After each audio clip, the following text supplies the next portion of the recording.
All right, ladies and gentlemen, welcome back to Exotic Astrology. Nice to see you back again. And I got so many requests pertaining to one area, with that is Venus.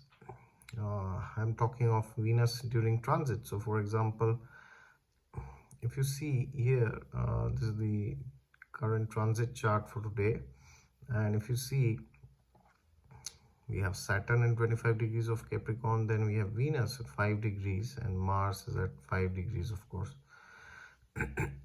So Venus is a natural benefic, as we know. So Mercury is about to leave Capricorn and go to Aquarius after maybe another 2 days.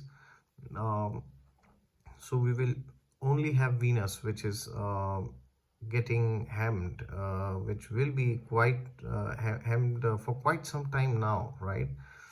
So if you see, the degrees are almost very same for Mars and Venus, and Saturn is quite ahead of Venus, right? 25 degrees. So currently, if you see, Mars is just a bit ahead of Venus, like 5 degree. You see this 02 and 08. So Mars is just a bit ahead, and Venus is going to go ahead of Mars very soon, right? So many people have asked me that the houses that Venus rules in the chart, they are feeling we feel as if it's too difficult, right? We are not able to make the right decision. We are not able to do things in a way that we feel happy, right? So for example, if Venus is your seventh lord, if you are Aries Lagna, or yeah, so then in that case you are not able to make right decisions when it comes to marriage, or with your existing spouse, right? Or you are not able to finalize your wedding due to some reason, or maybe there is some issue really, like separation because of work or something like this. Either ways, there are some issues affecting your marriage ultimately.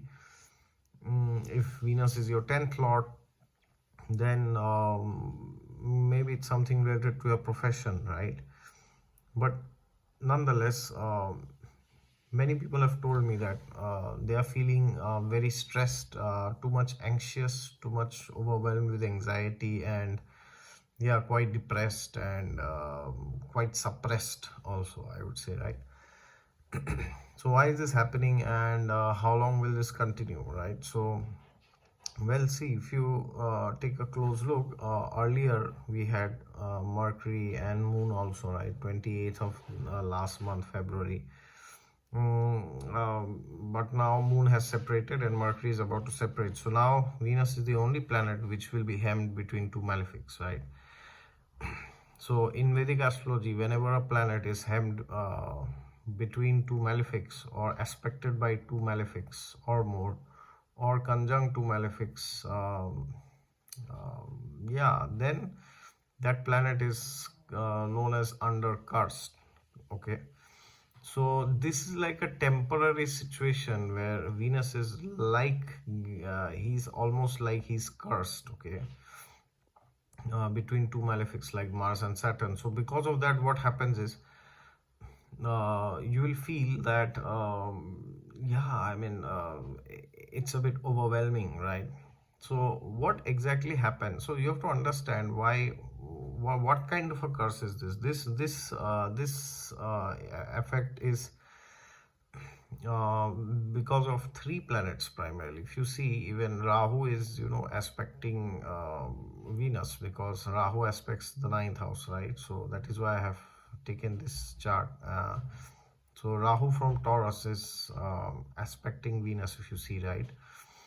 And we have Saturn, who is ahead of Venus, and then there is Mars, which is also ahead of Venus as of today, but very soon Mars is going to be behind Venus. Okay, so what kind of a situation is this? This is like a classic situation of Saturn Rahu Mars conjunction. Okay, so what does Mars do? Mars tells you that you need everything now. Okay, so if you are running a good dasha, then it could happen that you make certain good decisions now and later on you regret. So for example, I know so many people, not so many, but I know some people so who have Venus as their fourth lord.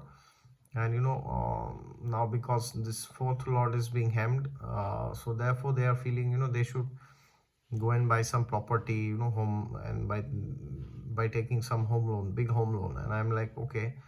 And when I look at the horoscope, I'm like, yes, for the next 2 years you have a good dasha, but then later on, will you be able to pay back the mortgage, the EMI, right? Every month. If you can, only then you go ahead. Otherwise, don't think that you have to do it, right? If you do not have the finances.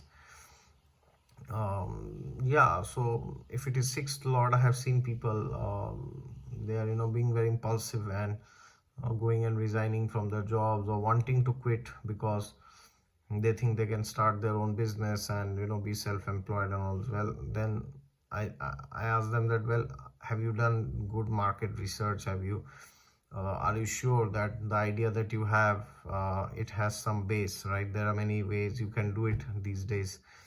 Because if you just quit your job without having any income, then you will end up creating so much financial distress for yourself and for your family that it can sabotage your idea of making your passion into profession, right? So that's never a good idea to get an idea and suddenly out of nowhere just go and quit your job, which is paying you for your bills, right? So yeah, and if Venus is the 10th lord, then I've seen people, they are like wanting to quit an existing job and change the domain and go to another domain, like people are sometimes wanting to go from finance field into data science field, or the other way around, from data science they want to go into finance, right? So there are a number of possibilities which could come. So this is what Mars does. Mars gives this impulse, and Mars tells you that yes, if you don't do it now, then you are finished. You are a loser in life. You must do it now. Now is the time you got to do it, right? If not now, then never. As in Hindi, in movies, they say, "Abhi nahi to kabhi nahi." So the problem with Mars is he cannot think of the future. Mars only thinks of the present, right? Now, is it bad to think of the present? And yeah, absolutely not. Even the Vedic scriptures advise that we should uh, be thinking of the present and not of the past or the future. But our present actions should not be taken in a way that harms our future, right? So if a person is tempted to take alcohol, then he says, oh yeah, anyways, I'm thinking of the present. What happens, kal kisne dekha hai? What happens after 10 years? How does it matter? I'll take alcohol once every week, or twice every week, thrice every week, or every day, or once every month, once in 15 days. How does it matter, right? I'm only thinking of the present. But that is not the verdict of the scripture. So that will lead to distress later on, right? Now, of course, one should not be in anxiety about the future. So when the scriptures say that you should be in the present, not in the future, it means you should focus on the present and not take anxiety about the future, right? Now, what does Saturn do? Saturn is a very interesting planet. Saturn is like the situation. Saturn represents the situation of Great Britain after the Second World War, right? Everything collapsed, and even though they won the war, but they had to like go back, right, from India and so many other places. So this is like a typical example where now Saturn is in Capricorn, very powerful, but then ultimately he was and he will always be Saturn, right, which is the significator of discomfort and dissatisfaction, basically, right? So it's like saying you want to quit a job because of Mars, but then you don't even find another job because of Saturn, or the job that you find is not as per your expectation. That is typical Saturn, right? Unfulfilled expectations, greed, right? And then you have Rahu. What does Rahu do? Rahu is a very interesting planet. Rahu magnifies whatever is there, okay?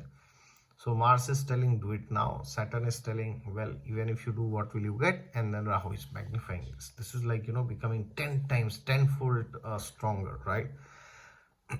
So this will be there, unfortunately, till the end of this month. So you got to realize that no matter what you do, how much ever you do, there will always be certain things which will not go as per your expectations. So therefore, you got to understand that I really need to stabilize myself. I don't have to give to the whims of the mind and the senses 24/7. I do not have to see all the horror stories that my mind shows me. Okay. Now, otherwise, if you keep seeing the horror stories, then it's like saying every day is a day filled with horror, right? So every morning your mind tells you, oh, maybe you will lose this, you will lose that. What if this doesn't happen? What if that doesn't happen, right? So we should definitely chant some mantras for this month, like Om Namo Bhagavate Vasudevaya. Very important. We should chant that every day morning, and we should also try to do some positive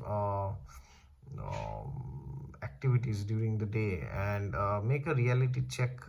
Use MS Excel and write down and calculate. So if you are trying to take a loan or do something big or some big investment or something, then you got to understand that I have to first make sure that I am not I can take care of the expenses in the future and not just now. Okay, so do not bite more than what you can chew, right? So then you will suffer on later on. So therefore, make a reality check and understand that this month is a bit troublesome for the houses that Venus rules in your chart. So prepare accordingly and understand that you have lived for so long and you will continue to live, even if there were, all the malefics were with Venus, but you would still continue to live. Okay, thank you.